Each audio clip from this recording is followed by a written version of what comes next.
Well, ladies and gentlemen, so today we're back to our regular series. I know I forgot to make that Rahu Ketu video, the dance video. It's gonna come.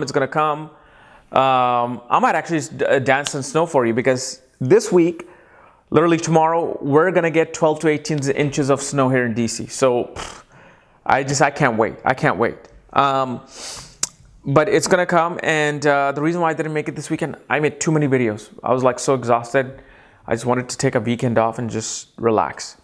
So we're going to be covering today the conjunction of Sun, Mercury, Mars, and Rahu, and what happens when Sun, Mercury, Mars, and Rahu are conjunct in your horoscope. And as always, if you do not know, if you have this conjunction, what sign it's in, what nakshatra it's in, what degrees they're in, what other astrological details you have in your life. For that, check out the links here. Check out my full astrological report, including my books, Astrology, Conjunction Aspects, and Mahadashas at the Speed of Light, including all my consultations at this link. So, Sun, as you know, is a significator of your character, your ego, your self-esteem, your confidence, your vitality. It's father, authorities, government. Mercury represents your speech, communication, intelligence, intellect, logical, analytical intelligence, friends, siblings. Okay, it's your ability to comprehend things. Like, when you read a book, how can you comprehend it? That's really that mechanism of Mercury. Mercury also represents like nervous system. Then you have Mars, soldier, fighter, warrior, energy and athleticism, strength. Then you have Rahu, illusion, new age technology, science, astronomy, space, foreign things, unusual things. And Rahu is this energy that explodes everything else.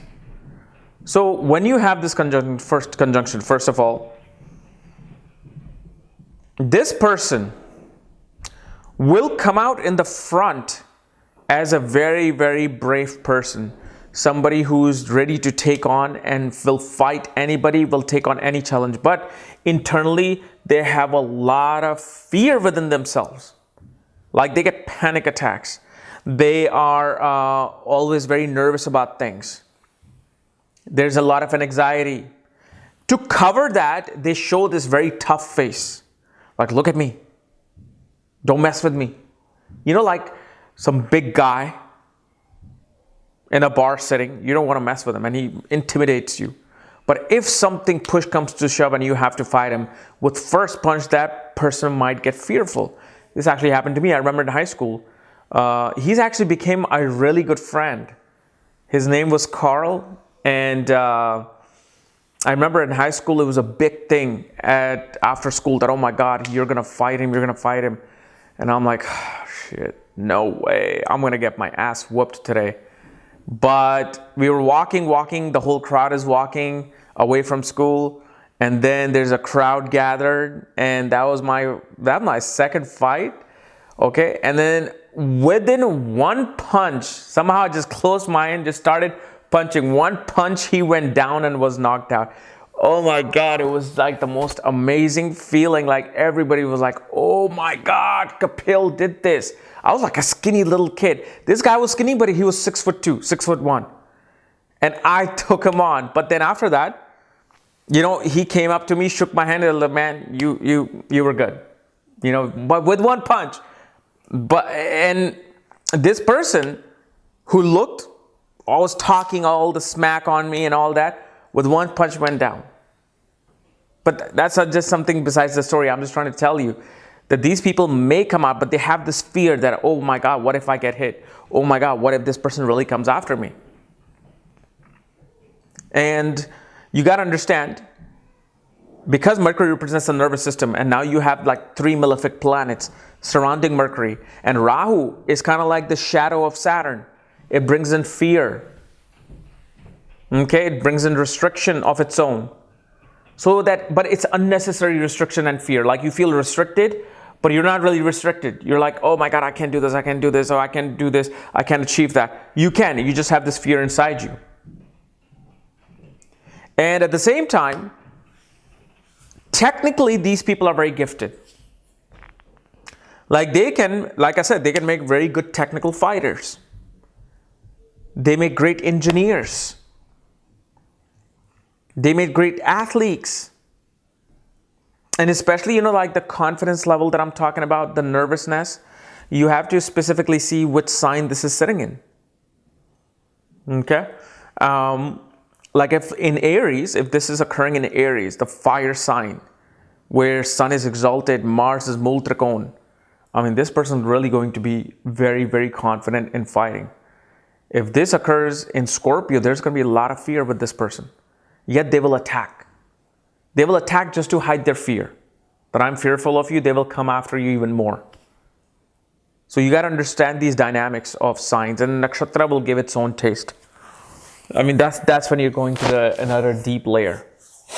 But mostly on practical side, I have never seen somebody get along with their father with this conjunction.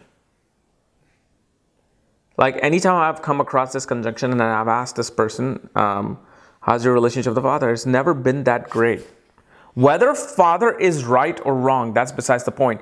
It's just that your opinions compared to the father never are, in coordinates. So this becomes a very, very important, notable thing. Like literally, it didn't even matter which sign it was happening in. There was just this struggle. Like the least that I've seen is actually, believe it or not, the sign of Libra. Libra and Taurus, even though our sun is debilitated, it wasn't as bad, but it was still there. There was just a lot of this power struggle. Why power struggle? Because what is power? Sun. What is, the secondary power, Mars? And Mercury, Rahu bring this struggle between the two entities. So it's like a soldier and the king, son and father. Also, these people have a hard time early on with education. Because the thing is, their intelligence is racing in a lot of different directions, especially in their youth. In their teens, they're more focused towards athleticism, more focused towards sports, or just being like a bully. They just want to be known as the dawn of their colony. Later on, if they're mature, they will go for education and all that, and other factors have to come into play. But usually, even people who have this conjunction, I have seen them mostly go into technology, technical skills, electronics, even some I've had in photography as well with this conjunction. But they're very, like any education that requires technical skills, they will excel in that. They can even excel in law, criminal justice. Criminal justice and technology are the two facets where they excel as individuals. But father is a very dominating figure. Also, one thing I noticed, obviously with siblings as well, there's a lot of sibling competition, competitiveness. And yes, it can occur into fights as well. So this is a very, very strong conjunction in terms of, these people are always on the edge. Why are they always on the edge? Because they always feel like they have to go out there and fight at any moment. Because they have the energy of sun, authority, siblings, friends, male. And then there's this unexpected element of Rahu. And that's where they think I don't know what's going to happen. Is my brother's going to attack me? Is my father's going to attack me now? I have to be ready. Is my colleague is going to attack me? There's always on this alert. The nervous system is always on the alert. And this is why these folks most definitely need to do not just normal meditation. I would probably say you need to do Kriya Yoga. Under a teacher, Kriya Yoga, what it'll do, it'll align your center. It'll align your center, align all your chakras, where the energy, the floating energy of each of these planets will calm down. And once they calm down, then you can use in a much more positive manner. But yeah, I mean, like criminals can come out of it. People who are into drug dealing can come out of it. There's negativity in this, no question. But if you have this placement in a right sign, in a right placement, like in the 6th house, okay, if this conjunction occurs in the 6th house, it's like a difference between a police officer and the robber. Like these people can become great soldier, fighters, policemen who are out there wanting to protect, serve and protect. But then they could also be on the other side of the law as well. So it's like a sensitive thing where obviously more research has to be done. Exactly what would make a criminal versus a police officer. And this is where nakshatras will come into play. This is where the dispositorship will come into play. Where is the dispositor of the sign placed? How's the moon placed? How is this person thinking? Okay. So guys, this was my analysis of Sun, Mercury, Mars, Rahu conjunction. If you're new to my channel, subscribe below. Again, if you want to know where your conjunction is, all your other astrological details, my books, reports, consultations, for that check out the links here. Otherwise, we'll see you tomorrow. Bye-bye.